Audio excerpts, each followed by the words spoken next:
Student MA चतुर्थ semester राजनीति विज्ञान।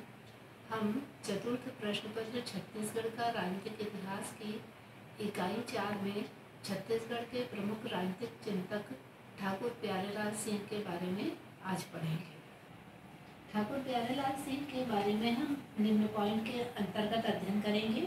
जीवन परिचय एवं शिक्षा और कार्य, ट्रेड यूनियन आंदोलन, दुर्ग जिले में असहयोग आंदोलन, राजनीतिक अभिरुचि, छात्र संगठन के प्रणेता, नवयुवक सभा की स्थापना और राष्ट्रीय आंदोलन में प्रवेश, किसानों में जन जागरण, हरिजनोद्धार कार्य, मजदूर आंदोलन को दिशा, ठाकुर प्यारेलाल सिंह का योगदान, राजनीतिक विरक्ति और सर्वोदय आंदोलन। जीवन परिचय और शिक्षा और कार्य के अंतर्गत मैं ये बताना चाहती हूँ कि ठाकुर प्यारेलाल सिंह का जन्म राजनांदगांव जिले के दहिहान नामक गांव में 21 दिसंबर 1891 को हुआ था। उनके पिता का नाम ठाकुर दीनदयाल सिंह और माता का नाम नर्मदा देवी था। मिडिल स्कूल तक उनकी शिक्षा राजनांदगांव में हुई। उसके बाद माध्यमिक शिक्षा के लिए वे रायपुर आ गए। रायपुर के गवर्नमेंट हाई स्कूल के समर्थ समालोचन पंडित रामदयाल तिवारी उनके सहपाठी थे।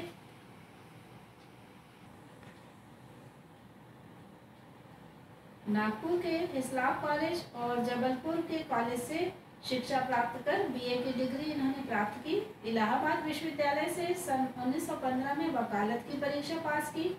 छात्र जीवन में ठाकुर साहब हॉकी, क्रिकेट, टेनिस के अच्छे खिलाड़ी थे। राजनीतिक जीवन सन 1905-6 से प्रारंभ हुआ। उसी समय से उन्होंने विदेशी वस्तुओं के बहिष्कार आंदोलन में भाग लिया। उसी वर्ष उन्होंने राजनांदगांव के छात्रों के आंदोलन का भी नेतृत्व किया। छात्रों की फीस बढ़ा दी गई थी। यूनिफॉर्म अनिवार्य कर दिया गया था। गरीब छात्रों को शिक्षा से वंचित करने का यह षड्यंत्र था। ठाकुर साहब को अंततः सफलता मिली। सन 1909 में ठाकुर साहब ने राजनांदगांव जिले में सरस्वती पुस्तकालय की स्थापना की। इस स्थापना में पंडित राजूलाल शर्मा, छबीराम चौबे और सीताराम साव ने उन्हें सहयोग दिया। सन 1914 में उन्होंने राजनांदगांव के दीवान कुतुबुद्दीन को पद से हटाने के लिए आंदोलन का नेतृत्व किया। सन 1915 में ठाकुर साहब ने वकालत की परीक्षा पास की और राजनांदगांव में वकालत करने के लिए आवेदन पत्र दिया। दीवान हटाओ आंदोलन से घबराई हुई सरकार ने उन्हें नांदगांव में वकालत करने की अनुमति नहीं दी। अतः उन्होंने दुर्ग में वकालत शुरू कर दी। एक वर्ष बाद पॉलिटिकल एजेंट को उन्हें नांदगांव में वकालत करने की अनुमति देनी पड़ी। अब हम ट्रेड यूनियन आंदोलन की चर्चा करेंगे। सन 1916 में उन्होंने राजनांदगांव के मिल मजदूरों को संगठित किया। वे इस मजदूर संगठन के अध्यक्ष निर्वाचित हुए। देश में ट्रेड यूनियन आंदोलन का बीज ठाकुर प्यारेलाल सिंह द्वारा राजनांदगांव में 1916 में बोया गया, जिसका विस्तार सारे देश में सन 1922 के बाद ही हुआ। अप्रैल 1920 में ठाकुर साहब के नेतृत्व में राजनांदगांव के मिल मजदूरों ने हड़ताल कर दी। ये हड़ताल 37 दिनों तक चली। यह देश की सबसे लंबी मजदूर हड़ताल थी। अंततः मजदूरों की मांग पूरी हुई। ठाकुर साहब ने नेतृत्व किया। मजदूरों की प्रतिवर्ष 1 लाख रुपए की आमदनी बढ़ गई। हड़ताल की अवधि में मार्गदर्शन के लिए भूतपूर्व राष्ट्रपति वीवी गिरी भी राजनांदगांव आए थे। इस श्रमिक संगठन ने ठाकुर साहब को अखिल भारतीय ख्याति दिलाई। आगे हम पढ़ेंगे दुर्ग जिले में असहयोग आंदोलन। सन 1920 के दिसंबर माह में नागपुर के विशेष कांग्रेस अधिवेशन में महात्मा गांधी ने असहयोग का शंखनाद किया। नागपुर अधिवेशन से लौटकर ठाकुर साहब ने अपनी वकालत छोड़ दी। उन्हें दुर्ग जिले में असहयोग आंदोलन के संचालक का दायित्व सौंपा गया। उन दिनों में खादी की धोती को 2 टुकड़ों में करके पहनते थे। केवल हाथ का कुटा हुआ चावल खाते थे। राजनीतिक अभिरुचि की चर्चा करेंगे। सन 1926 में जब रविशंकर शुक्ल कांग्रेस से अलग होकर असेंबली चुनाव में खड़े हुए, तब ठाकुर साहब ने उनके विरोध में धमतरी से कांग्रेस उम्मीदवार के रूप में शिवदास डागा को खड़ा किया। कांग्रेस के उम्मीदवार को विजय प्राप्त हुई। ठाकुर साहब भी कांग्रेस के प्रत्याशी थे, किंतु उनका नामांकन पत्र रद्द कर दिया गया। उनके विरोध में ई राघवेंद्र इंडिपेंडेंट पार्टी से खड़े हुए थे। सन 1937 में कुछ दिनों के लिए ठाकुर साहब खरे मंत्रिमंडल में शिक्षा मंत्री रहे। रायपुर में छत्तीसगढ़ एजुकेशन सोसाइटी के निर्माण और छत्तीसगढ़ कॉलेज की स्थापना में उनका महत्वपूर्ण योगदान था। वे इस संस्था के संस्थापक अध्यक्ष थे। इस बीच बुनकरों की दुर्दशा को देखकर उन्होंने छत्तीसगढ़ के गांव-गांव में घूमकर बुनकरों को संगठित किया और सरकारी आंदोलन का जाल बिछा दिया। छत्तीसगढ़ बुनकर सहकारी संघ की उन्होंने सन 1945 में नींव रखी और मृत्यु पर्यंत वे उसके निर्वाचित अध्यक्ष रहे। सन 1950 में ठाकुर जी ने राष्ट्रबंधु अर्ध साप्ताहिक का प्रकाशन शुरू किया। इस अखबार के वे संस्थापक और प्रधान संपादक थे। सन 1951 में आचार्य कृपलानी के आह्वान पर ठाकुर साहब ने कांग्रेस से त्याग पत्र दे दिया और कृषक मजदूर प्रजा पार्टी का प्रदेश व्यापी संगठन खड़ा किया। वे प्रदेश के संयोजक थे। इसी पार्टी की टिकट पर वे भारी बहुमत से प्रांतीय विधानसभा के सदस्य रायपुर से निर्वाचित हुए। सन 1952 में इस दल का समाजवादी दल के साथ विलय हो गया। नए दल का नाम प्रजा समाजवादी दल रखा गया, जिसके वे प्रांतीय अध्यक्ष और राष्ट्रीय कार्यकारिणी के सदस्य निर्वाचित हुए। वे विधानसभा में विरोधी दल के नेता भी निर्वाचित हुए। छात्र संगठन के प्रणेता के रूप में सन 1926 में ठाकुर साहब ने छत्तीसगढ़ स्तर पर छात्र संगठन को जन्म दिया। 2 और 3 जून 1926 को रायपुर में छत्तीसगढ़ छात्र सम्मेलन का प्रथम अधिवेशन हुआ, जिसकी अध्यक्षता ठाकुर साहब ने की। इस प्रकार छात्र आंदोलन का बीजारोपण भी पहली बार उन्होंने ही किया। इस आंदोलन को उन्होंने राष्ट्रीय आंदोलन से जोड़ दिया। अगली बात है नवयुवक सभा की स्थापना और राष्ट्रीय आंदोलन में प्रवेश। सन 1918 में ठाकुर साहब ने नवयुवक सभा की स्थापना की। उनके इस कार्य में यति यतनलाल जी और मौलाना रऊफ का सक्रिय सहयोग था। पंडित रामानंद दुबे, राम गोपाल भारती जैसे कर्मठ नेताओं ने इस नवयुवक सभा के माध्यम से राष्ट्रीय आंदोलन में प्रवेश किया। अगला पॉइंट है किसानों में जन जागरण। 1930 में बंदोबस्त को लेकर किसानों में कुछ असंतोष की भावना थी। ठाकुर साहब ने गांव-गांव का दौरा कर किसानों में जागृति उत्पन्न की। उन्होंने पट्टा मत लो, लगान मत दो आंदोलन चलाया। अगली बात है हरिजनोद्धार कार्य। 1933 में मई में हरिजनोद्धार के प्रचारक कार्य में ठाकुर साहब गांवों के दौरे पर निकल पड़े। 21 मई 1933 को वे यति यतनलाल जी के साथ धमतरी गए, सभाएं ली, छुआछूत और ऊंच नीच के भेदभाव को समाप्त करने का जनता से आग्रह किया। उन्हें 4 मंदिरों में हरिजन प्रवेश कराने में सफलता मिली।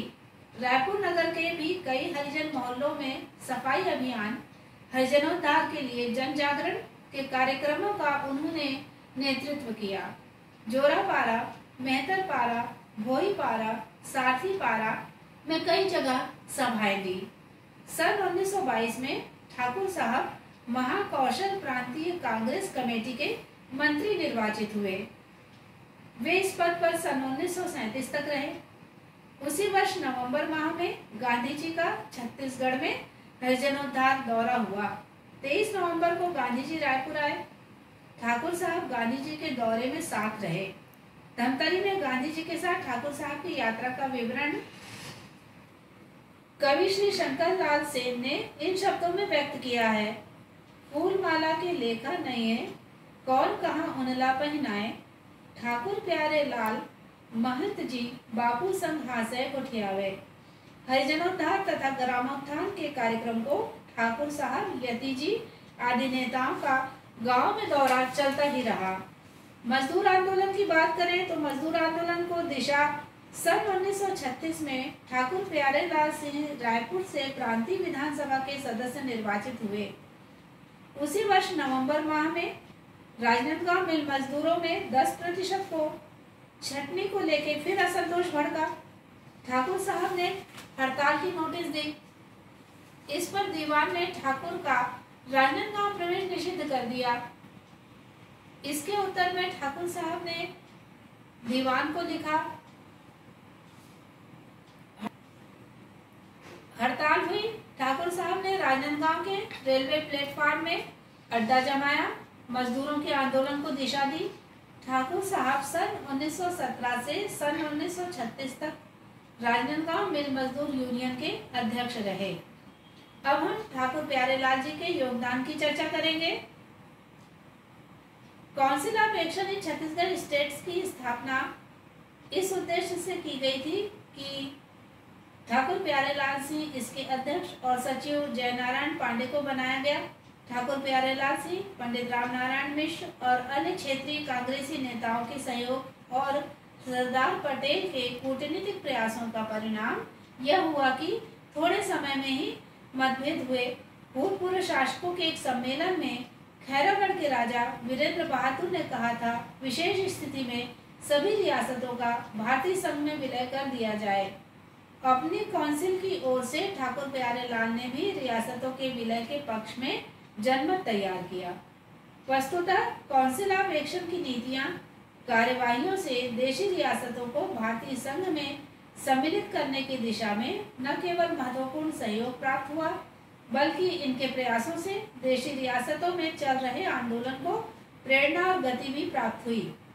इस काउंसिल ने छत्तीसगढ़ की देशी रियासतों के संदर्भ में एक प्रस्ताव पारित किया था।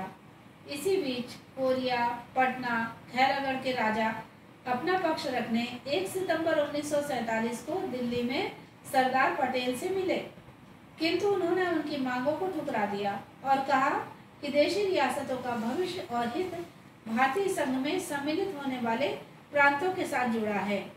निर्धारित कार्यक्रमानुसार सरदार पटेल एवं रियासत प्रमुख 15 सितंबर 1947 को नागपुर में मिले। इस सम्मेलन में मुख्यमंत्री रविशंकर शुक्ल, प्रांतीय गृह सचिव पंडित द्वारिका प्रसाद मिश्र एवं मध्य प्रांत और बरार के गवर्नर मंगलदास पकवासा की भी सम्मिलित हुए। रियासत प्रमुखों ने यह मांग की कि स्वतंत्र भारत के अंतर्गत उन्हें वही स्थिति प्राप्त हो जो उन्हें ब्रिटिश सर्वोच्च सत्ता के अधीन प्राप्त थी। अंततः 10 रियासतों के राजाओं ने विलय से संबंधित समझौता पत्र पर हस्ताक्षर कर दिए थे। इन्हें समझौते के तहत कुछ सुविधाएं भारत शासन द्वारा दी गई। इन रियासतों ने प्रशासन की समस्त शक्तियां भारत संघ को सौंप दी एवं सभी रियासतों को 9 जनवरी 1948 को मध्य प्रांत में मिला दिया गया।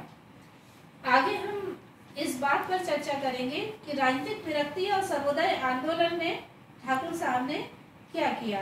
ठाकुर साहब का हृदय कई कारणों से उब गया था। उन्होंने अपने आप को सर्वोदय आंदोलन में संलग्न कर दिया। ग्रामीण जनता की उपेक्षा, शोषण, भूमिहीनों की दयनीय स्थिति ने उन्हें राजनीति से हटाकर सर्वोदय क्रांति की ओर आकर्षित किया। उनका तो जीवन ही गरीबों की सेवा के लिए अर्पित था। वे जीवन भर मजदूरों और गरीबों के कष्टों और दुखों को कम करने के लिए संघर्ष करते रहे। न परिवार की चिंता, न अपने स्वास्थ्य की। शंकरराव देव और दादा भाई नाइक के साथ वे सर्वोदय आंदोलन और भूमि क्रांति का संदेश लेकर प्रांत भर में गांव-गांव घूमते रहे। ऐसे ही एक पदयात्रा अभियान में 20 अक्टूबर 1954 को जबलपुर के निकट पिसनहारी की मड़िया में देहावसान हो गया। मध्य प्रदेश भूदान मंडल ने उन्हें भूदान यज्ञ का प्रथम शहीद की संज्ञा दी। आचार्य दादा धर्माधिकारी ने क्रांति पुरुष कहकर उनके प्रति अपनी श्रद्धा अर्पित की। ठाकुर प्यारेलाल सिंह पर लिखी गई कवि मालवीय प्रसाद श्रीवास्तव की काव्यांजलि उनके संपूर्ण व्यक्तित्व के महत्व को उजागर करती है।